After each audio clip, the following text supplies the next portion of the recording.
Natalie. Welcome to my channel, Find Joy in the Journey, and welcome to the Joy Garden. It is actually late in the afternoon. Actually, the sun's going to go down pretty soon, but I decided to come out here and try to do a little something, right? Um, this morning when I was clearing out my seeds, and I was checking the seedlings that was in my indoor greenhouse. And I noticed that I had some seeds soaking that I absolutely forgot about in all the melee and with moving furniture around in the house because I'm about to have my floors done. I completely forgot about these seeds that I was soaking or priming. And I found some spinach seeds that were way past due. Okay? And I said, I gotta drop these. They're giant noble. I set up a second grow bag. This is a 20-gallon grow bag. And I already have one 20-gallon grow bag of giant noble spinach. So now I have two. And let's hope it takes off and begin to sprout just like this one, the one that's already here. I'm going to bring you closer so you can see it is doing well. I'm trying to water in the seeds that I just dropped. And I'll kind of tell you about the little method that I use. And it seems to work. So I'm pretty happy about it. I'm also going to show you my mustard seeds. Well, the mustards that I planted at the end of this raised garden bed, they're sprouting also. So I want you to get a look at that. And I'm trying to keep the soil evenly moist. I'm using the mister feature on my garden hose. This thing, it hasn't, I never had trouble with this garden hose. This garden hose, I just bought it last year. There should be nothing wrong with it. It hasn't been acting right since the freeze, since the big snowstorm. I don't know what happened, but it seems like the hose is malfunctioning. It completely soaks me. It's dripping. So I'm going to have to work on that because I'm not buying another hose. Garden hoses are expensive. I don't know if you know that, but they are expensive. There's more than I want to pay for something like that.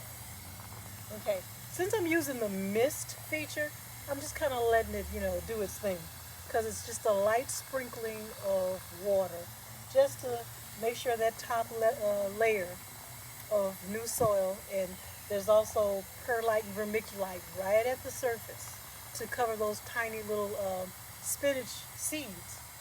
Okay, it looks pretty good. I've been kind of spritzing for a while.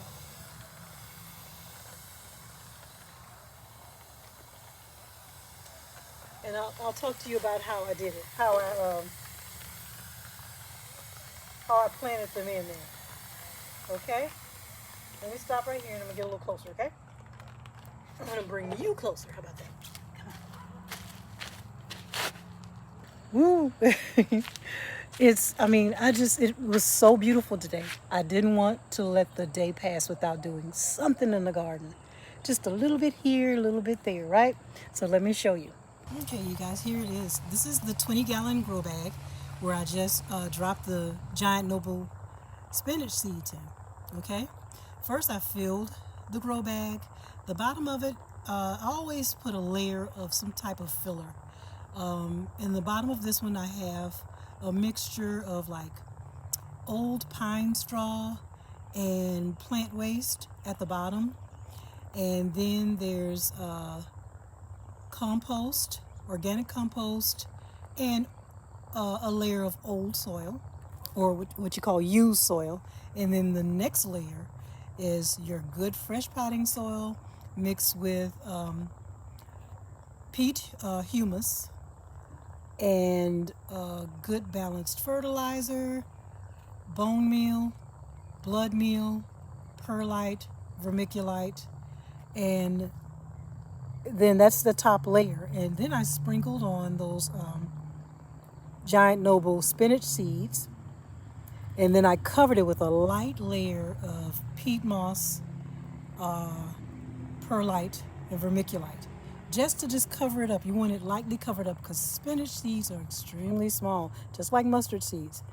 And so I just wanted to make sure it was just a light dusting to cover up those seeds, and I pat it down real good, and then I went back over it with the vermiculite and perlite, and then I just watered it in with a light mist just to moisten that top layer.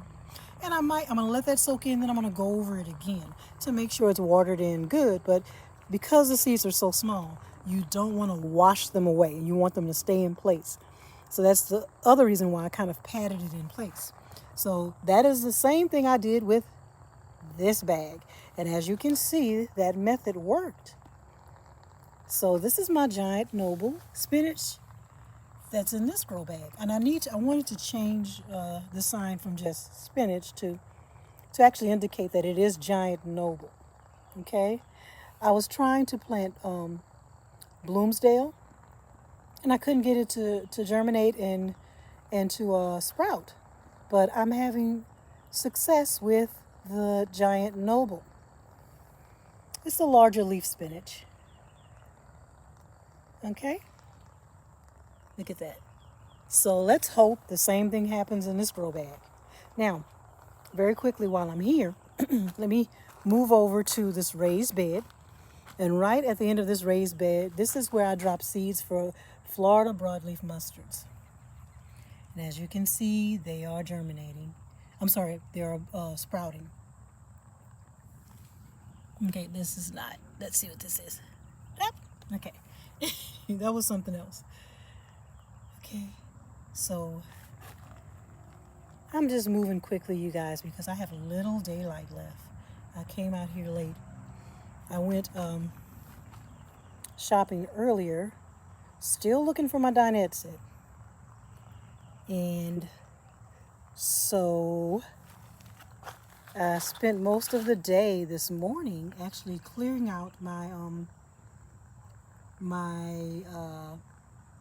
my indoor greenhouse, making sure that those seedlings were nice and strong, and then pretty soon I will move them outside to the outside greenhouse.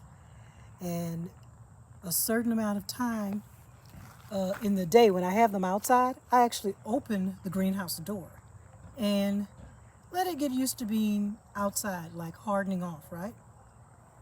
So since we're over here, let's just quickly take a quick run around. All the lettuces that's in this bed. The head lettuce, red romaine. Ooh, look at the green romaine. Oh my gosh, that is beautiful. It looks so good. That is romaine leaf lettuce. This is the red romaine. I noticed that when it's a red color, they seem to be smaller. When the leaves are that red variety, it seems to be smaller. I noticed that even with my cabbages. Okay, these are my Brussels sprouts. I have 2 Brussels sprouts plants at the end of this raised bed. Very quickly, let's just shift over to the second raised bed where I have my Bistro Blend salad lettuce, okay, and more Brussels sprouts. And like I said before, I hope I didn't place them too close together, but I have a feeling it'll be okay, and I can just remove 1 or 2 plants if necessary, if it is too close together. I have the celery over here that's growing, still growing well. Wow. See, and the thing is, I was thinking of just uprooting this celery, but look at it. It's like the lettuce said, I'm going to show you. You are not going to remove me. But there are some plants. As you can see down there, look at that. Right there, that one needs to come out. That needs to come out. This one here, even though he's trying, I think that one needs to come out. And in that empty space, that's where I will place other plants. I just have to decide what will be a good companion plant for this area with the lettuce, the Brussels sprouts, and these other celery plants. Okay. I'm going to turn very quickly behind me so you can see my new babies. And yes, they're being protected by bell cloches. Okay. They need some water, I can tell. When I say newly planted, I mean newly planted. I planted these well, one of them just yesterday. Okay? I planted this one yesterday and this one the day before. These are early girl plus indeterminate tomatoes. Okay? I'm going to give it a little water before I go in. All my garlic is doing well. Just a quick little walkthrough. That onion plant over there, this one, nice and strong. And oh, I still haven't cut those leaves. Oh boy, I keep forgetting. I should go get the scissors right now and snip them now so I won't forget. And these are also onions. Okay. Those collards over there, those are Georgia collards. Look at that. Beautiful. And there's one thing I'm going to promise myself. I'm not going to just forget to come out here and cut some of these leaves and even harvest, to take them inside to actually eat. But I'm not going to neglect to do that, because why work so hard on something and then let the insects eat it, okay? So I'm going to make the time to do my harvesting, make sure that I do my harvesting, right? Oh, that parsley is going nuts. Look at that. Oh my gosh. I didn't expect to see that. This is like it almost happened overnight. Look at that. Wow. Look, my little garden hose is still over there going crazy. Okay. Then right here, more collards. Speaking of crazy, I went collard crazy. I went Georgia collard crazy. I'm about to do the same with the mustards. I'm going to drop some more mustard seeds real soon. These are more collards in the end of this raised bed, and it is off the chain. It's off the chain. And look, and I sprayed everything down with neem oil just yesterday. Made sure that I hit everything, because I'm seeing these little flying insects. Then you have your, look, I have my cabbages here, stonehead. They're one little baby, but look, it's going to catch up because I'm going to give it special attention. But look at it. Oh, sugar. Mama gonna take care of you. It's all right. My kale. And there's another variety of kale I'm going to start growing too. Okay? But I have my kale here. I think it's called curly kale. I'll let you know. Okay? Then this is Swiss chard, bright lights. And of course, whoa, that butter crunch and Paris Island Cost lettuce. Man, I could take that inside and make a salad right now. It's just growing wild. And then we have a few days of rain coming, so it's going to be well watered. I've fertilized everything. That's another thing, keeping it fertilized. And these days where we've been having really nice warm weather, it's like making up for those the freeze and the snow. It's like it's giving the garden a boost. So this is really, this is good. Let's take a quick look at the strawberries before I sign off. And then I'm going to get the scissors and I'm going to trim that onion. I'm going to trim those leaves. Okay, let's look at the strawberries. I'm learning a lot about the strawberries. So I'm learning they don't really have really deep roots. So I probably didn't even need to put it in such a huge bag. But that's okay. They're going to stay in there unless I decide to move them. And I'm going to tell you what, the sandy, loamy soil that's in those grow bags, it would be perfect for potatoes. If I was to decide to take those strawberry plants out, I can easily replace them with potatoes. And I have plenty of seed potatoes that I can replace it with. But we'll see. I'd rather not uproot these. They look like they're happy. So let's see what happens, okay? And I see a flower on here that I'm going to snip that.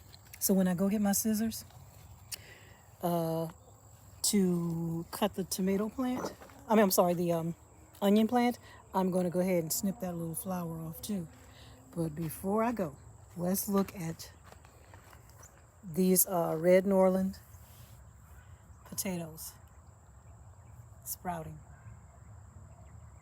It's going to be a good spring, you guys. I just feel it. I think it's going to be a really good spring. And I'm looking forward to it, okay? I know you guys are too.